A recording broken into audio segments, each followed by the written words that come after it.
Doctor Baba Saheb Ambedkar open university.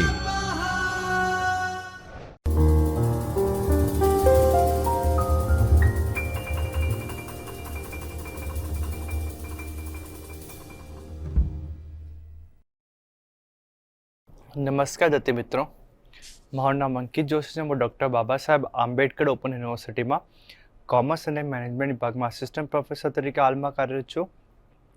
આજે આપણે જે આપણું ટીવાય બીકોમ છે એ ટીવાય બીકોમમાં આપણી જે સંચાલકીય હિસાબી પદ્ધતિ છે એ સંચાલકીય હિસાબી પદ્ધતિમાં ભાગ એકમાં એકમ 4 જેનું નામ છે ગુણોત્તર વિશ્લેષણ 1 એટલે રેશિયો એનાલિસિસ 1, એના ઉપર આપણે ઘણી બધી ચર્ચા કરી ચૂક્યા હતા. આજે આપણે એક પ્રેક્ટિકલ દાખલો લેવાના છીએ અને દાખલાના સ્વરૂપે આપણે શીખવાના છીએ કેવી રીતે ગુણોત્તર વિશ્લેષણ આપણને ઉપયોગી થાય અને ગુણોત્તર વિશ્લેષણથી કેવી રીતે આપણે માહિતી લઈ શકીએ અને વિવિધ ગુણોત્તરની ગણતરી કેવી રીતે કરી શકીએ. તો આજે પ્રશ્ન જોવાના છીએ. પ્રશ્ન છે, નીચેની માહિતીના આધારે આ જે કંપની છે ને એ કંપનીની માહિતી આપેલી છે. માહિતી આ જે ઉપરવાળી માહિતી છે ને એ આપણને જોતાથી ખબર પડે કે આપણું જે નફા નુકસાન ખાતું હોય એને લગતી માહિતી છે અને આ જે માહિતી છે એ પાકા સરવાળાને લગતી માહિતી છે. તો આપણા પાસે આ કંપનીની નફા નુકસાન ખાતાની અને પાકા સરવાળાની બંનેની માહિતી ઉપલબ્ધ છે. હવે જોઈએ કે માહિતીમાં કઈ કઈ વસ્તુ આપેલી છે.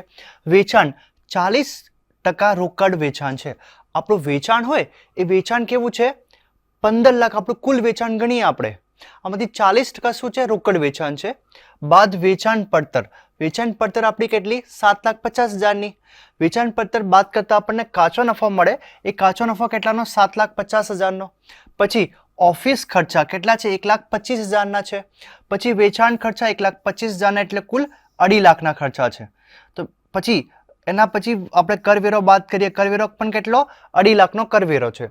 તો એ કરવેરો બાદ કરતા આપણને ચોખ્ખો નફો મળે છે 2.5 લાખનો. તો આમાં આપણે બધી વિગતો જોઈ. પછી આપણે પાકા સરવાળામાં જઈએ. પાકા સરવાળામાં સૌથી પહેલા જવાબદારી બાજુ. ઇક્વિટી શેર મૂડી કેટલી છે? 20 લાખની ઇક્વિટી શેર મૂડી છે. 10%ના પ્રેફરન્સ શેર મૂડી છે 20 લાખની. પછી અનામતો કેટલાના છે? 11 લાખના. પછી 10%ના ડિબેન્ચર કેટલા છે? 10 લાખના ડિબેન્ચર છે. પછી લેણદારો કેટલા છે? 1 લાખ રૂપિયાના લેણદારો છે આપણા પાસે. બેંક ઓવરડ્રાફ્ટ 1.5 લાખનો. પછી દેવી હુંડીઓ કેટલી છે? 45,000ની. ચૂકવવાના બાકી ખર્ચા 5,000ના છે. આ આપણી જવાબદારી બાજુ. હવે મિલકત બાજુ જોઈએ તો મિલકત બાજુ કાયમી મિલકત કેટલી છે? આપણે પાસે 55 લાખની કાયમી મિલકત છે. પછી સ્ટોક કેટલો છે? 1,75,000નો સ્ટોક છે. દેવાદારો કેટલાના છે? 3,50,000ના. પછી લેણી હુંડીઓ કેટલી છે? 50,000ની. રોકડ કેટલો છે? 2,25,000નો રોકડ છે. પ્રાથમિક ખર્ચાઓ 1 લાખનો. તો આ બધી વિગતો ઉપરથી હવે આપણે આ પ્રશ્નમાં પૂછ્યું છે આપણને તો શરૂનો સ્ટોક 3,25,000 છે. આપણે શરૂઆતનો સ્ટોક કેટલો છે? 3,25,000. વર્ષના કામકાજના દિવસો 360 ધ્યાનમાં લેવા. જ્યારે પણ આપણે સૂત્રોની ગણતરી કરશું ને ગુણોત્તરોની ગણતરી કરશું ત્યારે 360 આપણે એક વર્ષમાં 360 દિવસો એવી રીતે આપણે ગણવાના. પછી શું કરવાનું છે? નીચેના ગુણોત્તરોની ગણતરી કરો. નીચેના ગુણોત્તરોની ગણતરી કરીએ તો સૌથી પહેલા કાચા નફાનો ગુણોત્તર આપણે શોધવાનો છે. કાચા નફાનો ગુણોત્તર, પછી સ્ટોક ગુણોત્તર શોધવાનો છે, સંચાલન ગુણોત્તર શોધવાનો છે, ચાલુ ગુણોત્તર શોધવાનો છે, પ્રવાહી ગુણોત્તર શોધવાનો છે, દેવાદારનો ચલણ દર, લેણદારનો ચલણ દર, માલિકી ગુણોત્તર, ચોખ્ખી રોકાયેલી મૂડી પર વળતરનો ગુણોત્તર, પછી ઇક્વિટી શેર પર વળતરનો ગુણોત્તર. તો આ બધા જ ગુણોત્તરો આપણને ઉપલબ્ધ માહિતી ઉપરથી ગણવાના છીએ. તો સૌથી પહેલા શરૂઆત કરીએ. સૌથી પહેલા કાચા નફાનો ગુણોત્તર. તો એનાથી પહેલા આપણે શું કરી શકીએ? તો આપણે થોડી જરૂરી ગણતરી કરી શકીએ. કેમ કે આપણને ખબર છે સૂત્રોમાં જે વસ્તુ આપણને જોઈશે એની ગણતરી કરીને આપણે રાખશું તો આપણે જ્યારે પણ સૂત્રોમાં મૂકવાની હોય વસ્તુ ત્યારે આપણને માટે સરળ થાય. તો આપણે ગણતરીમાં સૌથી પહેલી ગણતરી કરીએ સરેરાશનો સ્ટોક. હવે સરેરાશનો સ્ટોક કેવી રીતે ગણતરી થાય? તો સરેરાશનો સ્ટોક બરાબર શરૂનો સ્ટોક પ્લસ આખરનો સ્ટોક. આપણે સરેરાશ સ્ટોક કેવી રીતે મળે? શરૂનો સ્ટોક પ્લસ એમાં ઉમેરો કરવાનો આખરનો સ્ટોક ભાગાકાર 2. એટલે શરૂઆતનો સ્ટોક પ્લસ આખરનો સ્ટોક ભાગાકાર 2 કરીએ તો આપણને સરેરાશ સ્ટોક મળે. તો શરૂઆતનો સ્ટોક કેટલો હતો? પ્રશ્નમાં 3,25,000 છે. શરૂનો સ્ટોક કેટલો? 3,25,000 ને આખરનો સ્ટોક જે આપણને પાકા સરવાળામાં આપેલો છે એ કેટલો છે? 1,75,000. તો બંનેને જોડીએ ત્યારે આપણને કેટલા મળે? તો આપણને મળે 3,25,000 અને 5 લાખ મળે. 5 લાખ ભાગ્યા 2 કરીએ તો આપણને 2.5 લાખ મળે. એટલે સરેરાશનો સ્ટોક કેટલો? સરેરાશ સ્ટોક કેટલો? 2.5 લાખ રૂપિયા. હવે બીજી વસ્તુની ગણતરી કરીએ તો ચાલુ મિલકતો. તો ચાલુ મિલકતો આપણી પાસે કેટલી છે? તો ચાલુ મિલકતોમાં કઈ કઈ વસ્તુ આવે? સ્ટોક, દેવાદારો, લેણી હુંડી, સ્ટોક, આ બધી વસ્તુ આવે. તો આપણા પાકસરામાં કઈ કઈ વસ્તુ આપેલી છે? તો આપણા પાકસરામાં સ્ટોક 1,75,000 નો આપેલો છે. કયો સ્ટોક? આખરનો સ્ટોક ગણાશે. પછી હવે ચાલુ દેવાની ગણતરી કરીએ. તો ચાલુ દેવા કેવી રીતે ગણતરી કરીએ? ચાલુ દેવાની ગણતરીમાં લેણદારો, બેંક ઓવરડ્રાફ્ટ, દેવી હુંડીઓ અને ચાલુ ચૂકવવાના બાકી ખર્ચા. હવે આપણને ખબર છે ચાલુ દેવામાં કઈ કઈ વસ્તુ લેવાની છે? ચાલુ દેવામાં લેણદારો, બેંક ઓવરડ્રાફ્ટ, દેવી હુંડીઓ, ચૂકવવાના બાકી ખર્ચા. બધાનું એડિશન કરીએ તો 1 લાખ રૂપિયા લેણદારો છે, બેંક ઓવરડ્રાફ્ટ 1.5 લાખનું છે, દેવી હુંડીઓ 45,000ની છે, ચૂકવવાના બાકી ખર્ચા 5,000ના છે. એટલે આપણને કુલ કેટલા મળે? 3 લાખ રૂપિયા મળે. પછી આપણી પ્રવાહી મિલકતોની પણ ગણતરી કરીએ. પ્રવાહી મિલકતોમાં શું શું આવે? તો પ્રવાહી મિલકતોમાં આપણે આખરનો સ્ટોક આપણે લેતા નથી ધ્યાનમાં. તો આપણે ચાલુ મિલકતોની ગણતરી તો કરેલી જ છે. એ ચાલુ મિલકતોની ગણતરીમાંથી આખરનો સ્ટોક આપણે બાદ કરીએ એટલે ચાલુ મિલકતો કેટલી હતી? 8 લાખ હતી. 8 લાખમાંથી આપણે આખરનો સ્ટોક 1,75,000 બાદ કરીએ તો 6,25,000 આપણને શું મળે? 6,25,000 આપણને પ્રવાહી મિલકતો મળે. હવે ચાલુ દેવા, પ્રવાહી દેવા આપણે કાઢવા હોય, પ્રવાહી દેવાની ગણતરી કરવી હોય તો પ્રવાહી દેવા આપણને કેવી રીતે મળે? તો આપણને ખબર છે ચાલુ દેવામાંથી બેંક ઓવરડ્રાફ્ટ બાદ કરીએ. ચાલુ દેવાની તો ગણતરી આપણે કરી ચૂક્યા છે. તો એ ચાલુ દેવામાંથી આપણે બેંક ઓવરડ્રાફ્ટને બાદ કરીએ ને ત્યારે આપણને પ્રવાહી દેવા મળે. તો ચાલુ દેવા જે છે એ 3 લાખના છે. આમાંથી બેંક ઓવરડ્રાફ્ટ કેટલાનો? તો 1.5 લાખનો. તો એ બાદ કરતા આપણને જે મળે 1.5 લાખ એ આપણા માટે પ્રવાહી દેવા. એટલે આપણે બધી વસ્તુ કઈ કઈ મળી ગઈ? તો આપણા માટે ચાલુ મિલકતો આપણે શોધી લીધા, સ્ટોક શોધી લીધો, ચાલુ દેવા, પ્રવાહી મિલકતો અને પ્રવાહી દેવા, એ બધી વસ્તુની આપણે ગણતરી કરી દીધી. હવે ઉધાર વેચાણ શોધવું હોય તો એના માટે આપણા પાસે કુલ વેચાણ કેટલું છે? તો પ્રશ્નમાં આપણે જ્યારે નફા નુકસાન ખાતો આપેલો હતો પેલીની વિગત, તો આમાં આપણે ઉધાર વેચાણનો ગણતરી કરીએ ત્યારે કુલ વેચાણ આપણને આપેલું છે 15 લાખનું. કુલ વેચાણ આપણને 15 નું આપેલું છે. હવે આપણને ખબર છે કુલ વેચાણમાં કઈ કઈ વસ્તુ આવે? તો કુલ વેચાણમાં રોકડ વેચાણ અને ઉધાર વેચાણ બંનેનો સરવાળો આવે. હવે રોકડ વેચાણની આપણે માહિતી આપેલી છે? હા, આપેલી છે. શું આપેલી છે? તો 40% છે ને એમાં રોકડ વેચાણ છે. તો આપણે માની લઈએ કે 60% શું હોવું જોઈએ? ઉધાર વેચાણ. તો કુલ વેચાણ 15 લાખ એ મારું 100% વેચાણ છે. આમાંથી 40% એટલે રોકડ વેચાણ આપણે બાદ કરીએ 6 લાખ રૂપિયા તો આપણને ઉધાર વેચાણ મળે 9 લાખ રૂપિયા, જે કેટલું છે? 60%. 15 લાખના 60% એટલે 9 લાખ રૂપિયા. તો આપણને ઉધાર વેચાણ પણ મળી ગયું. હવે માલિકી ભંડોળની ગણતરી કરીએ. માલિકી ભંડોળમાં કઈ કઈ વસ્તુ આવે? ઇક્વિટી શેર મૂડી, પ્રેફરન્સ શેર મૂડી, અનામતમાંથી પ્રાથમિક ખર્ચા બાદ કરવાના. તો માલિકી ભંડોળ કેવી રીતે મળશે? ઇક્વિટી શેર મૂડીને, પ્રેફરન્સ શેર મૂડીને, અનામતને બધાનો સરવાળો કરીને આમાંથી પ્રાથમિક ખર્ચા બાદ કરવાના. તો આ પ્રશ્નમાં ઇક્વિટી શેર મૂડી કેટલી છે? 20 લાખની ઇક્વિટી શેર મૂડી છે. પ્રેફરન્સ શેર મૂડી 20 લાખની, અનામત કેટલા? 11 લાખના અને પ્રાથમિક ખર્ચા 1 લાખના. એ બધી બાદ કરતા આપણને 50 લાખ મળે. એ માલિકીનો ભંડોળ મળે. એ 50 લાખ કેવી રીતે મળે? માલિકીનો ભંડોળ મળે. હવે રોકાયેલી મૂડી આપણે ગણવી હોય તો રોકાયેલી મૂડી કેવી રીતે ગણાય? તો રોકાયેલી મૂડીમાં માલિકી ભંડોળ પ્લસ લાંબા ગાળાના દેવા આવે. તો આપણે માલિકી ભંડોળ તો હમણાં જ ગણ્યો, કેટલો? 50 લાખ ગણ્યો ને. એ 50 લાખના લાંબા ગાળાના દેવા એટલે ડિબેન્ચર. તો લાંબા ગાળાના દેવા એટલે ડિબેન્ચર કેટલા છે આપણે? તો ડિબેન્ચર 10 લાખના ડિબેન્ચર છે. હાજી 10 લાખના છે. તો 10 લાખ આમાં ઉમેરી દીધા તો આપણને 60 લાખ મળે. એ રોકાયેલી મૂડી મળે. પેલા આપણે ઉધાર વેચાણની ગણતરી કરી, પછી આપણે માલિકી ભંડોળની ગણતરી કરી, પછી રોકાયેલી મૂડીની ગણતરી કરી. હવે જોઈએ કે પેલાથી કયા કયા આપણે ગુણોત્તરોની ગણતરી કરી શકીએ. સૌથી પહેલો ગુણોત્તર હતો કાચા નફાનો ગુણોત્તર. કયો તો? કાચા નફાનો ગુણોત્તર. હવે આપણને બધાને ખબર છે કાચા નફાનો ગુણોત્તર એટલે એનું સૂત્ર શું? એટલે કાચો નફો ભાગાકાર વેચાણ. એનું સૂત્ર શું? ફરીથી તમે મારા સાથે સાથે બોલો. કાચો નફો ભાગાકાર વેચાણ ગુણ્યા 100. તો એ પ્રશ્નમાં આપણને કાચો નફો આપેલો છે. હાજી આપેલો છે. કેટલો છે? 7,50,000નો. એ ક્યાં મળ્યો આપણને? જે માહિતી આપેલી હતી એ માહિતીમાં 100 થી પેલી જે માહિતી આપેલી હતી એ માહિતીમાં જ કાચો નફો હતો 7,50,000નો. પછી વેચાણ આપણે કુલ વેચાણ, હાજી કુલ વેચાણ પણ આપેલું હતું. કેટલું હતું? 15 લાખનું હતું ને. કુલ વેચાણ આપણું 15 નું હતું. ઉધાર વેચાણ 9 લાખનું હતું અને બીજું શું હતું? 6 લાખનું રોકડ વેચાણ હતું. તો આપણે 15 લાખ, તો કાચો નફો 7,50,000 ભાગ્યા વેચાણ 15 લાખ ગુણ્યા 100 તો આપણને કેટલું મળે? 50%. આપણો શું આવ્યો? કાચા નફાનો ગુણોત્તર આવ્યો. એના પછી બીજો આપણો ગુણોત્તર છે સ્ટોક ગુણોત્તર. હવે નામથી જ ખબર પડી જાય સ્ટોક ગુણોત્તર એટલે સ્ટોકનું ચલન દર કેટલું. તો સ્ટોક ગુણોત્તરનું સૂત્ર શું? તો વેચાણ પડતર ભાગાકાર સરેરાશ સ્ટોક. ફરીથી એક વખત મારા સાથે બોલો, તો વેચાણ પડતર ભાગાકાર સરેરાશ સ્ટોક. તો વેચાણ પડતર આપણે શોધી, તો વેચાણ પડતર આપણે પ્રશ્નમાં પણ આપેલી છે. વેચાણ પડતર આપણને પ્રશ્નમાં આપેલી છે. તો કેટલી છે? 7,50,000 છે. કેટલી છે? 7,50,000. હવે વેચાણ પડતર 7,50,000 આપેલી છે. સરેરાશ સ્ટોકની ગણતરી 100 થી પહેલા કરી હતી. જ્યારે આપણે જરૂરી ગણતરી કરતા હતા ને, તો જરૂરી ગણતરીમાં 100 થી પહેલી ગણતરી કરી હતી આપણે, સરેરાશ સ્ટોકની કરી હતી. તો સરેરાશ સ્ટોક કેટલો આવ્યો હતો? 2,50,000. તો ભાગાકાર 2,50,000 આપણને કેટલો મળે? 3 ગણો. એટલે વેચાણ પડતર 7,50,000 ભાગાકાર સરેરાશ સ્ટોક 2,50,000 બરાબર 3 ગણો આપણને મળે. એ આપણો સ્ટોક ગુણોત્તર. ત્રીજું છે સંચાલન ગુણોત્તર. હવે સંચાલન ગુણોત્તર કેવી રીતે શોધાય? તો સંચાલન ગુણોત્તરમાં આપણે આપણું સૂત્ર છે વેચાણ પડતર ઉમેરો કરવાનો સંચાલન ખર્ચ ભાગાકાર વેચાણ ગુણ્યા 100. શું છે સૂત્રનું? વેચાણ પડતર પ્લસ ઉમેરો કરવાનો સંચાલનના ખર્ચા ભાગાકાર વેચાણ ગુણ્યા 100. તો હવે આપણને ખબર છે વેચાણ પડતર કેટલી છે? વેચાણ પડતર છે 7,50,000.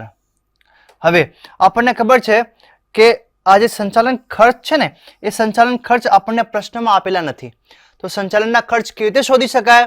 તો સંચાલનના ખર્ચ શોધવાનું સૂત્ર છે કાચો નફો માઇનસ ચોખ્ખો નફો. કયો ચોખ્ખો નફો? કરવેરા પહેલાનો. કેટલો હતો? કાચો નફો 7,50,000 નો. આમાંથી ચોખ્ખો નફો કેટલો હતો? 5 લાખ રૂપિયાનો ચોખ્ખો નફો હતો. તો એ 5 લાખ રૂપિયાનો ચોખ્ખો નફો કયો? કરવેરા પહેલાનો. એટલે કરવેરા પહેલાનો ચોખ્ખો નફો 5 લાખ રૂપિયા હતો. 7,50,000 જે કાચો નફો છે માઇનસ ચોખ્ખો નફો 5 લાખ, એ તો આપણને કુલ મળે 2.5 લાખ. એ 2.5 લાખ આપણા માટે શું છે? સંચાલનના ખર્ચા છે. હવે સંચાલનના ખર્ચા મળી ગયા. હવે આપણે સૂત્રમાં મૂકી શકીએ. તો વેચાણ પડતર પ્લસ સંચાલનના ખર્ચા ભાગાકાર વેચાણ ગુણ્યા 100. તો વેચાણ પડતર કેટલી? 7,50,000. સંચાલનના ખર્ચા હમણાં જ આપણે શોધ્યા કેટલા? 2.5 લાખ. એટલે 7,50,000 પ્લસ 2.5 લાખ એટલે કેટલા થયા? 10 લાખ રૂપિયા થયો. ભાગાકાર શું થશે? વેચાણ કેટલું છે? કુલ વેચાણ 15 લાખનું. ભાગાકાર 15 લાખ ગુણ્યા 100 એટલે આપણને કેટલા મળે? 66.66%. કેટલા મળે? 66.66%. 10 લાખ ભાગ્યા 15 લાખ ગુણ્યા 100 એટલે 66.66% આપણના સંચાલનના ગુણોત્તર તરીકે મળે. એના પછી છે ચાલુ ગુણોત્તર. ચાલુ ગુણોત્તરની પણ ગણતરી કરીએ. ચાલુ ગુણોત્તરનું સૂત્ર શું? ચાલુ ગુણોત્તરનું સૂત્ર છે ચાલુ મિલકતો ભાગાકાર ચાલુ દેવા. હવે પ્રશ્નમાં આપણે 100 થી પહેલા જ્યારે જરૂરી ગણતરી કરીને, તો જરૂરી ગણતરીમાં 100 થી પહેલા શું ગણ્યો હતો? સરેરાશનો સ્ટોક ગણ્યો હતો. સરેરાશના સ્ટોક પછી શું ગણ્યો હતો? ચાલુ મિલકતો ગણી હતી, ચાલુ દેવાઓ ગણ્યા હતા, પ્રવાહી મિલકતો ગણી હતી, પ્રવાહી દેવાઓ ગણ્યા હતા. એ ચારેની રકમ આપણે આ સૂત્રોમાં ઉપયોગ કરવાની છે, આ ગુણોત્તરોમાં ઉપયોગ કરવાની છે. તો સૌથી પહેલા આપણે ચાલુ ગુણોત્તરનું સૂત્ર જોઈએ. ચાલુ મિલકતો ભાગાકાર ચાલુ દેવા. આ પ્રશ્નમાં ચાલુ મિલકતો આપણે કેટલી શોધી ગણતરીમાં? ચાલુ મિલકતો બરાબર 8 લાખ રૂપિયા આવ્યા હતા. તો એ 8 લાખ ભાગાકાર કેટલા થશે? તો આપણા ચાલુ દેવાઓ કેટલા છે પ્રશ્નમાં? ચાલુ દેવાની ગણતરી કરી ત્યારે ચાલુ દેવા 3 લાખના આવ્યા હતા. તો 8 લાખ ભાગ્યા 3 લાખ તો આપણને કેટલા મળે? આપણને 2.67:1. એટલે એવું માની લઈએ કે મારે ચાલુ દેવા 1 રૂપિયાના હોય ત્યારે એના સરખામણીમાં મિલકતો કેટલી છે? 2 રૂપિયાને 66 જેટલી છે. 2 ગુણા અને 66% વધારે છે. 2.67 times more than current liability. ચાલુ દેવા. આપણે જે ચાલુ દેવા છે ને, એ ચાલુ દેવા કરતા ચાલુ મિલકતો 2.67 ગણા વધારે છે. કેટલી છે? એટલી વધારે છે. ખબર પડી? હવે બીજું ગણવું છે આપણે, એ આપણા માટે સારું ગણાય. કેમ?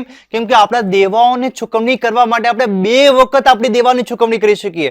મારે 3 લાખ ચૂકવવા હોય તો 3 લાખ કરીને 2 લાખ ચૂકવું, 6 લાખ, ત્યાં સુધી પણ મારી પાસે 2 લાખ વધે મિલકતોમાં. તો એ આપણા માટે સારું કહેવાય, સારી પરિસ્થિતિ કહેવાય, આપણી કંપની સારી સ્થિતિમાં છે એ ગણાય. પછી 5મા નંબરનો છે પ્રવાહી ગુણોત્તર. નામથી જ ખબર પડી જાય પ્રવાહી ગુણોત્તર. પ્રવાહી ગુણોત્તરનું સૂત્ર શું? તો પ્રવાહી ગુણોત્તરનું સૂત્ર છે પ્રવાહી મિલકતો ભાગાકાર પ્રવાહી દેવા. હવે પ્રવાહી મિલકતો અને પ્રવાહી દેવાની આપણે ગણતરી કરી હતી ને? હા, કરી હતી આપણે. ચાલુ મિલકતોમાંથી આપણે સ્ટોક બાદ કર્યો હતો તો આપણને પ્રવાહી મિલકતો મળી હતી, અને ચાલુ દેવામાંથી આપણે બેંક ઓવરડ્રાફ્ટ બાદ કર્યો હતો ત્યારે આપણને પ્રવાહી દેવા મળ્યા હતા. ક્યારે? જરૂરી ગણતરીમાં. તો બંને આપણે રકમો યાદ લઈને આવવાની છે. તો પ્રવાહી મિલકતો કેટલી આવી હતી આપણી? 6,25,000. કેટલી આવી હતી? 6,25,000. પછી પ્રવાહી મિલકતો ભાગાકાર પ્રવાહી દેવા. તો પ્રવાહી દેવા કેટલા હતા? 1.5 લાખના. તો પ્રવાહી દેવા આયા 1.5 લાખ. તો 6,25,000 ભાગાકાર 1.5 લાખ. 6,25,000 ને ભાગાકાર 1.5 લાખ કરીએ તો આપણને શું મળે? 4.17-1. આપણું રેશિયો શું આવે? 4.17-1. એટલે મારી પ્રવાહી દેવાની ચૂકવણી કરવા માટે 4 ગુણા 4.17 ગણા વધારે મારે પાસે મિલકતો છે. મારે પ્રવાહી દેવાની ચૂકવણી કરવા માટે 4.17 ગણા મારી મિલકતો વધારે છે પ્રવાહી દેવા કરતા. એ આપણી સારી સ્થિતિને દર્શાવે છે. પછી 6 નંબર. 6 નંબર એટલે દેવાદાર ચલણ દર. દેવાદાર ચલણ દરનું સૂત્ર શું? તો દેવાદારો પ્લસ લેની હુંડીઓ, દેવાદારો પ્લસ લેની હુંડીઓ ભાગાકાર ઉધાર વેચાણ ગુણ્યા વર્ષના દિવસો. સૂત્ર ફરીથી એક વખત આપણે બોલીએ સાથે સાથે. તો દેવાદાર ચલણ દર બરાબર દેવાદારો પ્લસ લેની હુંડી, દેવાદારો પ્લસ લેની હુંડી ભાગાકાર ઉધાર વેચાણ ગુણ્યા વર્ષના દિવસો. તો આ પ્રશ્નમાં દેવાદાર કેટલા હતા? તો આ પ્રશ્નમાં આપણા પાકા સરવાળામાં દેવાદાર હતા 3,50,000 પ્લસ લેની હુંડી 50,000. એટલે કુલ દેવાદાર પ્લસ લેની હુંડી બરાબર 4 લાખ. 350 પ્લસ 50 ભાગાકાર શું કરવાનો? ભાગાકાર ઉધાર વેચાણ. ઉધાર વેચાણની આપણે ગણતરી કરી હતી ને? 15 લાખ આપણું કુલ વેચાણ હતો, આમાંથી 60% મારું ઉધાર વેચાણ એટલે 9 લાખ રૂપિયા. તો ભાગાકાર 9 લાખ રૂપિયા. વર્ષમાં કેટલા દિવસો ગણવાના હતા? પ્રશ્નમાં આપણને આપેલો હતો વર્ષમાં 360 દિવસો ગણવાના. ગુણાકાર 360 એટલે આપણને કેટલા મળે? 160 દિવસ મળે. આપણું દેવાદારનો ચલણ દર કેટલો? 160 દિવસ. એટલે 160 દિવસમાં આપણે દેવાદારો આપણને પૈસા ચૂકવી આપે છે. પછી લેણદાર ચલણ દર. લેણદાર ચલણ દર એવી રીતે જ છે, દેવાદારની જગ્યા લેણદાર એવી રીતે. તો લેણદાર ચલણ દરમાં આપણે જ્યારે પ્રશ્નમાં સૂત્ર જોઈએ ત્યારે લેણદાર પ્લસ દેવી હુંડીઓ. ઉપરમાં શું હતું? દેવાદાર પ્લસ લેની હુંડીઓ હતો. આમાં દેવાદારની જગ્યા લેણદાર પ્લસ દેવી હુંડીઓ. શું હશે?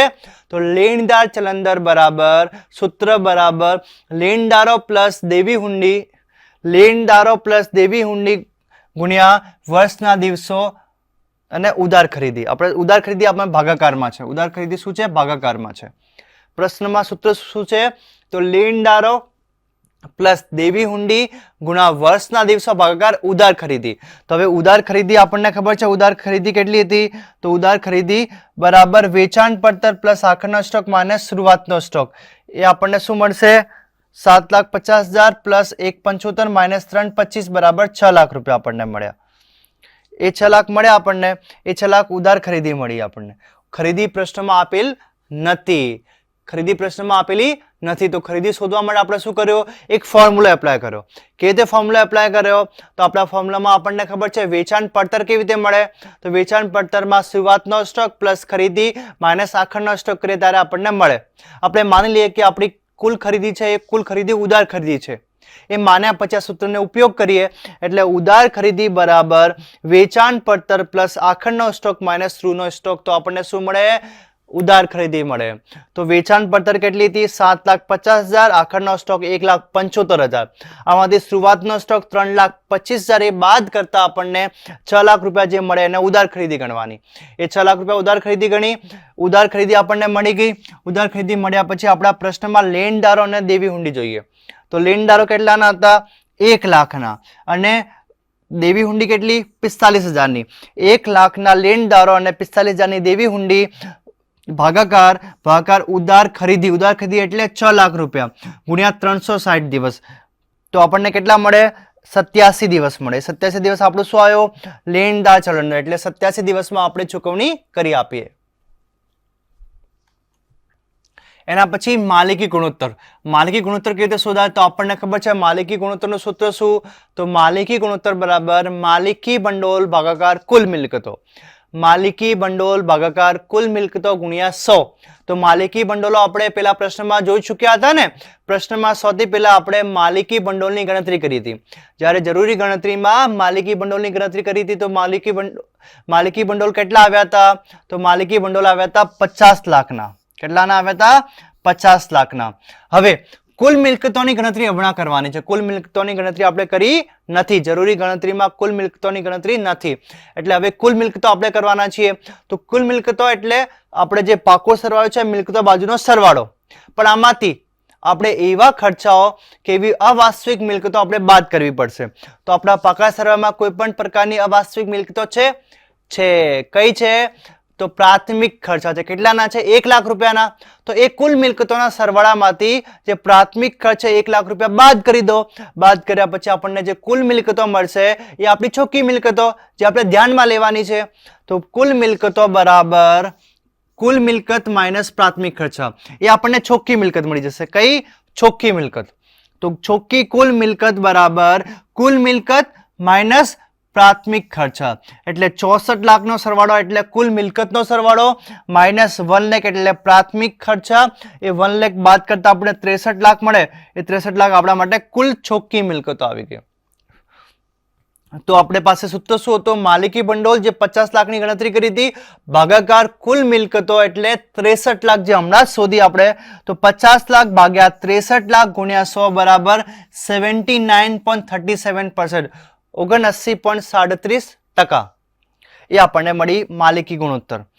પછી આપણી રોકાયેલી મૂડી પર વળતરનો દર. રોકાયેલી મૂડી પર વળતરનો દર એટલે એનું સૂત્ર કેવી રીતે છે? તો વ્યાજ કરવેરા પહેલાનો ચોખ્ખો નફો. એનું સૂત્ર શું છે? વ્યાજ અને કરવેરા પહેલાનો નફો ભાગાકાર રોકાયેલી મૂડી ગુણ્યા 100. તો સૌથી પહેલા આપણે વ્યાજ અને કરવેરા પહેલાનો ચોખ્ખો નફોની ગણતરી કરશું. પછી રોકાયેલી મૂડીની ગણતરી કરશું ગુણ્યા 100. એ કર્યા પછી આપણને શું મળશે? રોકાયેલી મૂડી પર વળતરનો દર મળશે. તો સૌથી પહેલા વ્યાજ અને કરવેરા પહેલાનો ચોખ્ખા નફાની ગણતરી કરીએ. તો આપણને જે પ્રશ્નમાં ચોખ્ખો નફો આપેલો છે એ 2.5 લાખ આપેલો છે. એ 2.5 લાખમાં આપણે કરવેરો બાદ કરેલો હતો. કરવેરા બાદનો 2.5 લાખ હતો. તો કરવેરા પહેલાનો કેટલો હશે? જેટલો બાદ કર્યો એટલે એડ કરી દો, ઉમેરો કરી દો. તો 2.5 લાખ રૂપિયા 50% હતો એટલે આપણે 2.5 લાખ રૂપિયા બાદ કર્યા હતા. તો 2.5 લાખ ચોખ્ખો નફો એ કરવેરા બાદનો હતો. એ કરવેરા પહેલાનો કરવા માટે આપણે કરવેરા 50% રૂપે એડ કરીએ, ઉમેરો કરીએ. તો 2.5 લાખ પ્લસ 2.5 લાખ એટલે 5 લાખ રૂપિયા મળે. 5 લાખ રૂપિયા શું? કરવેરા પહેલાનો નફો. આમાં ડિબેન્ચરનો વ્યાજ શું પ્રશ્નમાં શું આપેલો છે? વ્યાજ અને કરવેરા બંનેનો પહેલાનો. તો વ્યાજ કરવેરા પહેલાનો તો નફો આવી ગયો. હવે વ્યાજ પહેલાનો કાઢવો હોય તો વ્યાજ મેં બાદ કરેલો હશે. તો હવે મારે શું કરવાનો? વ્યાજ ફરીથી ઉમેરો કરી દેવાનો. તો ડિબેન્ચર વ્યાજ 1 લાખ રૂપિયા આપણે ઉમેરો કરીએ 5 લાખમાં. તો વ્યાજ અને કરવેરા પહેલાનો નફો બરાબર 6 લાખ રૂપિયા આપણને મળે. શું મળે? વ્યાજ અને કરવેરા પહેલાનો નફો 6 લાખ રૂપિયા મળે. એના પછી આપણે રોકાયેલી મૂડી જોઈએ. રોકાયેલી મૂડી કેટલી હતી? 60 લાખ રૂપિયા. તો 6 લાખ રૂપિયા આપણો શું આવ્યો? તો વ્યાજ અને કરવેરા પહેલાનો ચોખ્ખો નફો જે હમણાં જ ગણતરી કરી 6 લાખ રૂપિયો ભાગાકાર 60 લાખ રૂપિયા. 60 લાખ રૂપિયાની ગણતરી આપણે રોકાયેલી મૂડીની ગણતરી જરૂરી ગણતરીમાં કરી હતી ને, ત્યાંથી આ રકમ લાવવાની. જરૂરી ગણતરીમાં રોકાયેલી મૂડીની ગણતરી કરી હતી ત્યાં રોકાયેલી મૂડી બરાબર 60 લાખ રૂપિયા આવ્યા હતા. તો 6 લાખ ભાગ્યા 60 લાખ ગુણ્યા 100 એટલે 10%. આપણને કેટલી વળતર મળી? 10%.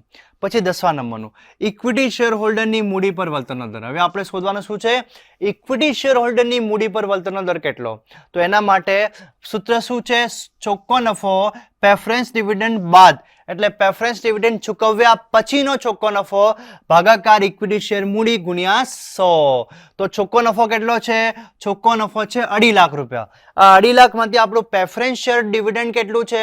તો પ્રેફરન્સ શેર ડિવિડન્ડ છે 2 લાખ રૂપિયા. તો શું કીધું છે પ્રશ્નમાં? ચોખ્ખો નફો કયો? પ્રેફરન્સ ડિવિડન્ડ બાદ કરતા.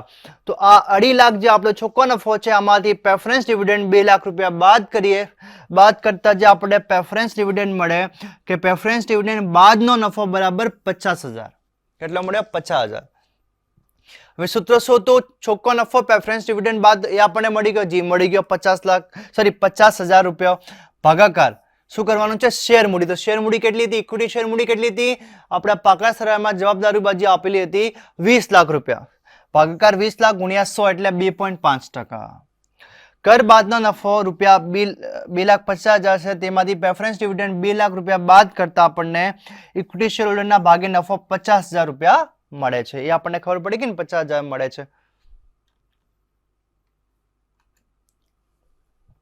આ પ્રશ્ન પછી પણ આપણે બીજો પણ એક પ્રશ્ન લેવાના છીએ, જેમાં વિવિધ નવા ગુણોત્તરો આપણે જોવાના છીએ, શીખવાના છીએ. તો આ બીજો પ્રશ્ન છે, મલાલ લિમિટેડ તારીખ 31/3/2009 ના રોજ પાકા સરવાળા અને વધારાની માહિતી પરથી નીચેના ગુણોત્તરોની ગણતરી કરવાની છે.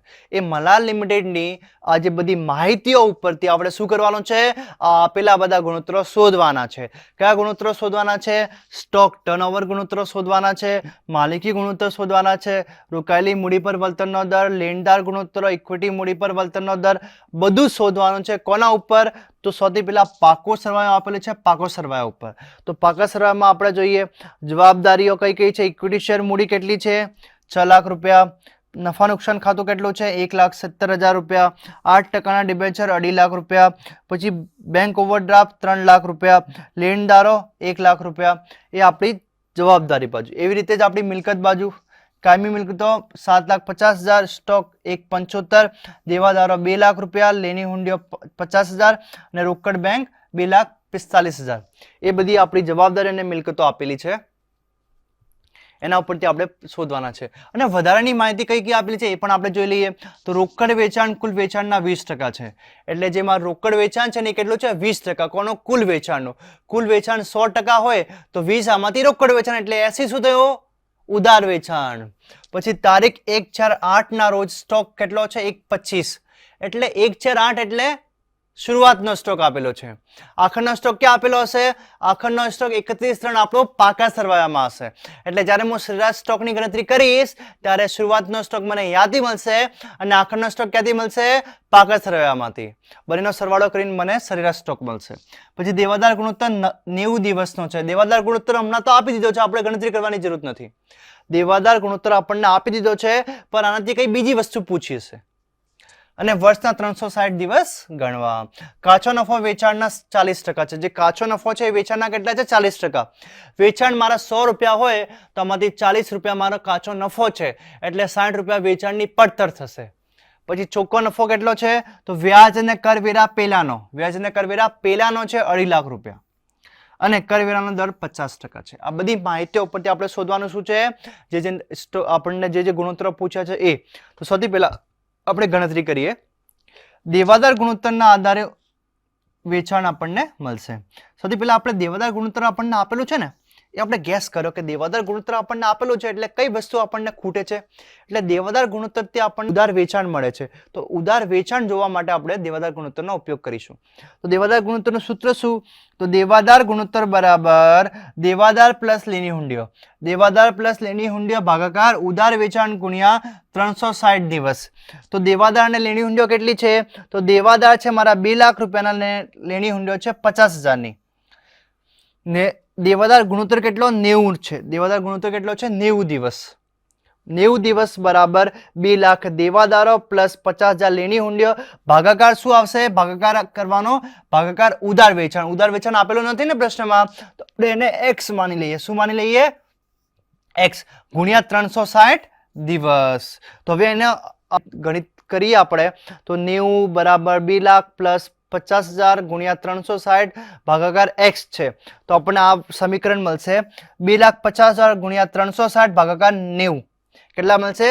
2.5 લાખ ગુણ્યા 360 ભાગાકાર 90. તો એ રીતે આપણને x નું મૂલ્ય કેટલું મળી ગયું? 10 લાખ રૂપિયા.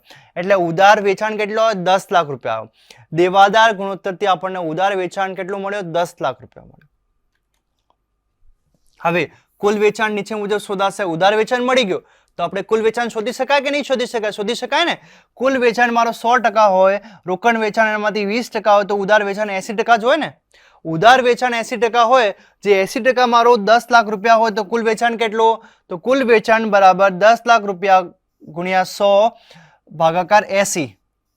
તો 10 લાખને આપણે 100 તરીકે ગણવાના છે. એટલે મારે ઉધાર વેચાણ 80% હોય, એ 80% મારો 10 લાખના બરાબર હોય, તો 100% કેટલો? 100% મારે 12,50,000 હશે. તો 10 લાખ ગુણ્યા 100 ભાગ્યા 80 એટલે 12,50,000. પછી રોકડ વેચાણ કેટલું છે? તો રોકડ વેચાણની ગણતરી કરીએ તો આપણે કુલ વેચાણ માઇનસ ઉધાર વેચાણ કરીએ તો આપણને રોકડ વેચાણ મળે.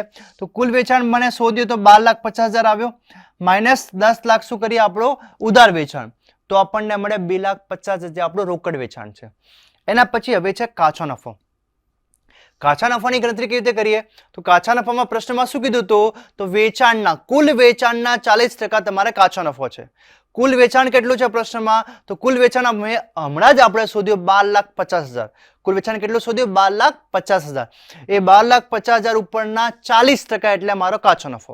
તો 12,50,000 ના 40% એટલે 5 લાખ રૂપિયા મારો શું આવ્યો કાચો નફો આવ્યો. શું આવ્યો કાચો નફો. હવે એના ઉપરથી આપણે શું શોધીશું એના ઉપરથી આપણે વેચાણ પડતર શોધીશું. વેચાણ પડતર કેવી રીતે શોધાય તો વેચાણ માઇનસ કાચો નફો બાદ કરીએ તો આપણને વેચાણ પડતર મળે. તો વેચાણ કેટલું છે વેચાણ હમણાં જ શોધ્યું આપણે 12,50,000. કાચો નફો પણ હમણાં જ શોધ્યો આપણે 5 લાખ રૂપિયો. એ 12,50,000 માંથી 5 લાખ બાદ કરતા 7,50,000 જે આપણને મળે એ આપણા માટે શું છે વેચાણ પડતર. તમે બીજી પણ ટેકનિક લગાવી શકો. શું કાચો નફો 40% હોય તો વધેલો જે 100% મારું વેચાણ હોય અને 40% માંથી નફો હોય કાચો નફો તો 60% વધેલા શું એ વેચાણ પડતર 60%. એટલે તમે સીધું 12,50,000 નો 60% કાઢો ને તો પણ વેચાણ પડતર આવી જાય. ઠીક છે. પછી વિવિધ ગુણોત્તરોની ગણતરી કરીએ. એ આપણી વર્કિંગ હતી. હવે ગુણોત્તરોની ગણતરી કરીએ. સૌથી પહેલો કયો ગુણોત્તર સ્ટોક ટર્નઓવર ગુણોત્તર. સ્ટોક ટર્નઓવર ગુણોત્તર એટલે વેચાણ પડતર ભાગાકાર સરેરાશ સ્ટોક. તો વેચાણ પડતર હમણાં સુધી આપણે સરેરાશ સ્ટોકની ગણતરી પણ કરવાના છે. બંને વસ્તુ મેં તમને બતાવી તે વખતે વધારાની માહિતીના વખતે. તો સ્ટોક ટર્નઓવર ગુણોત્તર બરાબર વેચાણ પડતર ભાગાકાર સરેરાશ સ્ટોક. તો વેચાણ પડતર કેટલી આવી હમણાં જ આવી કેટલી આવી તો વેચાણ પડતર 7,50,000 આવી. કેટલી આવી 7,50,000 યાદ રાખજો. હવે આપણે શોધવાનું શું છે તો ભાગાકાર કરીને જે સરેરાશ સ્ટોક છે એ આપણે શોધવાનો છે. તો સરેરાશ સ્ટોક બરાબર શરૂનો સ્ટોક પ્લસ આખરનો સ્ટોક ભાગાકાર 2. શરૂનો સ્ટોક પ્લસ આખરનો સ્ટોક ભાગાકાર 2. તો શરૂનો સ્ટોક કેટલો છે 1,25,000 પ્લસ આખરનો સ્ટોક 1,75,000. 1,25 પ્લસ 1,75 ભાગાકાર 2 એટલે 3 લાખ ભાગાકાર 2 કરીએ તો 1.5 લાખ મળે આપણા માટે શું સરેરાશ સ્ટોક. તો 7,75,000 ભાગાકાર 1.5 લાખ બરાબર 5 વખત. એટલે મારો જે સ્ટોક ટર્નઓવર છે ને એ વર્ષમાં 5 વગર ફરે છે. બીજો ગુણોત્તર છે માલિકી ગુણોત્તર. માલિકી ગુણોત્તર એટલે એનું સૂત્ર શું તો માલિકી ભંડોળ ભાગાકાર કુલ મિલકતો ગુણ્યા 100. માલિકી ભંડોળ ભાગાકાર કુલ મિલકતો ગુણ્યા 100. માલિકી ભંડોળની ગણતરી કરવાના છીએ તો માલિકી ભંડોળમાં કઈ વસ્તુ આવે ઇક્વિટી શેર મૂડી પ્રેફરન્સ શેર મૂડી અનામતો. આ પ્રશ્નમાં કઈ વસ્તુ આપેલી છે તો માલિકી ભંડોળ બરાબર ઇક્વિટી શેર મૂડી પ્લસ નફા નુકસાન ખાતો. તો ઇક્વિટી શેર મૂડી અને નફા નુકસાન ખાતો બંનેનો સરવાળો કરીએ. ઇક્વિટી શેર મૂડી કેટલી છે 6 લાખ રૂપિયો પ્લસ નફા નુકસાન ખાતું કેટલું છે 170 એટલે 6 લાખ પ્લસ 170 કેટલા થયા 7,70,000. એટલે માલિકી ભંડોળ કેટલો મળ્યો 7,70,000. હવે માલિકી ભંડોળ 7,70,000 મળ્યો આપણને અને કુલ મિલકતો કેટલી હતી તો કુલ મિલકતો આપણે પાકર સરવાળામાં મિલકત બાજુ જે કુલ મિલકતો આપી છે એ કુલ મિલકતોનો સરવાળો કરીએ. સરવાળો કરવાથી આપણને કેટલા મળે 14,20,000. એ 14,20,000 આપણા માટે કુલ મિલકતો છે. એટલે 7,70,000 ભાગાકાર 14,20,000 ગુણ્યા 100 એટલે 54.23% આપણું શું આવ્યો માલિકી ભંડોળ આવ્યો. એટલે માલિકી ગુણોત્તર આવ્યો. શું આવ્યો માલિકી ગુણોત્તર આવ્યો. માલિકી ગુણોત્તર કેવી રીતે આવ્યો તો માલિકી ભંડોળ જે 7,70,000 છે ભાગાકાર કુલ મિલકતો જે 14,20,000 છે ગુણ્યા 100 એટલે 54.23%. હવે ત્રીજો આપણો ગુણોત્તર છે રોકાયેલી મૂડી પર વળતરનો દર. રોકાયેલી મૂડી પર વળતરનો દર છે એ કેવી રીતે શોધાય એનું સૂત્ર શું અગાઉના પ્રશ્નમાં પણ આપણે ભણ્યા હતા. સૂત્ર શું ફટાફટ બોલો તો વ્યાજ અને કરવેરા પહેલાનો નફો. વ્યાજ અને કરવેરા પહેલાનો નફો ભાગાકાર રોકાયેલી મૂડી ગુણ્યા 100. અને પ્રશ્નમાં આપણને વ્યાજ અને કરવેરા પહેલાનો નફો આપેલો છે. હા આપેલો છે. કેટલો છે 2.5 લાખ રૂપિયા. પછી ભાગાકાર શું કરવાનું છે રોકાયેલી મૂડી. તો રોકાયેલી મૂડી પ્રશ્નમાં આપેલી છે નથી તો આપણે શું કરવાનું શોધવાની છે. તો રોકાયેલી મૂડી બરાબર 7,70,000 પ્લસ 2.5 લાખ એટલે 10,20,000 આપણી રોકાયેલી મૂડી. શું આવ્યું 7,70,000 પ્લસ 2.5 લાખ એટલે 10,20,000 આપણી રોકાયેલી મૂડી ગુણ્યા 100 તો આપણને કેટલા મળે તો 2.5 લાખ ભાગાકાર 10,20,000 ગુણ્યા 100 કરીએ તો આપણે 24.51%. કેટલા મળે? 24.51%. એ આપણું શું છે? રોકાયેલી મૂડી પર વળતરનો દર. પછી ચોથું સૂત્ર શું છે? ચોથું ગુણોત્તર કયો છે? લેણદાર ગુણોત્તર. લેણદાર ગુણોત્તર પણ આપણે જોયા હતા. લેણદાર ગુણોત્તરનું સૂત્ર શું હતું? લેણદારો પ્લસ દેવી હુંડી ભાગાકાર ઉધાર ખરીદી ગુણ્યા 360 દિવસ. લેણદાર પ્લસ દેવી હુંડી એ આપણને પાકા સરવાળામાંથી મિલકત બાજુમાંથી મળશે. ભાગાકાર ઉધાર ખરીદી ગુણ્યા 360 દિવસો. ઉધાર ખરીદી આપણે ગણતરી કરવાની રહેશે. ઉધાર ખરીદીની આપણે ગણતરી કરવાની રહેશે. એનું સૂત્ર શું? તો આપણને ખબર છે ઉધાર ખરીદી કેવી રીતે કાઢતા હતા? તો શરૂઆતનો સ્ટોક પ્લસ ખરીદી માઇનસ આખરનો સ્ટોક બરાબર વેચાણ, એ રીતે મળતો હતો આપણને. એના માટે આપણે શું માનતા હતા? કે મારી કુલ ખરીદી બરાબર ઉધાર ખરીદી બંને સમાન છે. કુલ ખરીદી જેટલી છે એ જ મારી ઉધાર ખરીદી છે. ઉધાર ખરીદી બરાબર કુલ ખરીદી છે એવું માનીને આપણે કરીએ. તો ઉધાર ખરીદી ગુણ્યા 360 દિવસો, કેમ કે વર્ષમાં 360 દિવસો છે. તો ઉધાર ખરીદી બરાબર વેચાણ પડતર પ્લસ આખરનો સ્ટોક માઇનસ સરેરાશ સ્ટોક, શરૂઆતનો સ્ટોક. તો વેચાણ કેટલો? 750 પ્લસ આખરનો સ્ટોક કેટલો? 175 માઇનસ શરૂઆતનો સ્ટોક 125. વેચાણ પડતર 7,50,000 પ્લસ આમાં ઉમેરો કરવાનો આખરનો સ્ટોક એટલે 1,75,000 માઇનસ શરૂઆતનો સ્ટોક એટલે 1,25,000. એ બાદ કરતા આપણને ઉધાર ખરીદી કેટલી મળે? 8 લાખ રૂપિયાની ઉધાર ખરીદી મળે. હવે આપણને ખબર છે દેવાદારો કેટલા મળ્યા? આ જે લેણદારો છે એ લેણદાર પાકા સરવાળામાં 1 લાખ રૂપિયા બતાવે છે. દેવી હુંડી 0 બતાવે છે. તો 1 લાખ પ્લસ 0 ભાગાકાર કેટલા? 8 લાખ રૂપિયા ગુણ્યા 360 દિવસ. તો આપણને મળે 1 લાખ પ્લસ 0, કેમ કે દેવી હુંડી છે જ નહીં. ભાગાકાર 8 લાખ ગુણ્યા 360 દિવસ એટલે 45 દિવસ મળ્યા. પછી ઇક્વિટી મૂડી પર વળતરનો દર. ઇક્વિટી મૂડી પર વળતરનો દર કેવી રીતે શોધે? એનું સૂત્ર શું? તો ઇક્વિટીના ભાગનો નફો. ઇક્વિટીના ભાગનો નફો અને બીજું નામ શું? વેચની પાત્ર નફો ભાગાકાર ઇક્વિટી મૂડી ગુણ્યા 100. તો હવે ચોખ્ખો નફો આપણને આપેલો છે EBIT કેટલો? 2.5 લાખ રૂપિયા આપેલો છે. EBIT એટલે earning before interest and tax, કરવેરા અને વ્યાજ પહેલાનો નફો. આમાંથી ડિબેન્ચરનો વ્યાજ માઇનસ કરીએ 20 લાખ રૂપિયા તો આપણને કેટલો મળે? કર પહેલાનો નફો પણ ડિબેન્ચર વ્યાજ બાદ કર્યા પછીનો નફો કેટલો? 2,30,000. કેમ કે ડિબેન્ચર વ્યાજ 20,000 બાદ કર્યો ને, તો કરવેરા પહેલાનો નફો અને ડિબેન્ચર વ્યાજ પછીનો નફો 2,30,000. આમાંથી શું બાદ કરીએ? તો કરવેરો 50% લેખે બાદ કરીએ. 2,30,000 ના 50% એટલે 1,15,000. એ બાદ કરતા આપણને બીજું શું મળે? કરવેરા બાદનો નફો મળે. એ કરવેરો માઇનસ 2,30,000 માંથી 1,15,000 માઇનસ કરીએ તો આપણને 1,15,000 મળે. એ કર બાદનો નફો મળે. એ કર બાદનો નફો એટલે વેચની પાત્ર નફો. ભાગાકાર શું કરવાનો? ઇક્વિટી શેર મૂડી ગુણ્યા 100. તો 1,15,000 ભાગાકાર 6 લાખ ગુણ્યા 100 એટલે 19.16%. એ આપણને શું મળ્યો? ઇક્વિટી પર વળતરનો દર મળ્યો. ઇક્વિટી પર વળતરનો દર મળ્યો. તો ધન્યવાદ દત્તી મિત્રો, તમે મારે સાથે આજે બેસીને 2 પ્રશ્નો કર્યા. એ પ્રશ્નો બહુ સારા પ્રશ્નો હતા અને આ પ્રશ્નમાં બધી જ તમારે કોન્સેપ્ચ્યુઅલ ક્લેરિટી આવી ગઈ હશે. મને એટલો ખ્યાલ છે, મને એટલી ખાતરી છે કે બંને પ્રશ્નોમાં બધી જ વસ્તુઓ મેં આવરી લીધી છે અને તમને પણ આ પ્રશ્ન ભણ્યા પછી બધા જ ગુણોત્તર વિશ્લેષણના જેટલા પણ દાખલા છે એ તમે સરસ રીતે એનું સોલ્યુશન કરી શકો, એનો ઉત્તર લાવી શકો તમે. એ પણ મને ખાતરી છે અને તમે એક્ઝામમાં પણ એનાથી પ્રેક્ટિસ કરીને તમે ઘણા બધા પ્રશ્નો સોલ્વ કરી શકો છો. આ સાથે હું વિરમું છું. નવા લેક્ચર સાથે આપણે ફરી મળીશું. ધન્યવાદ.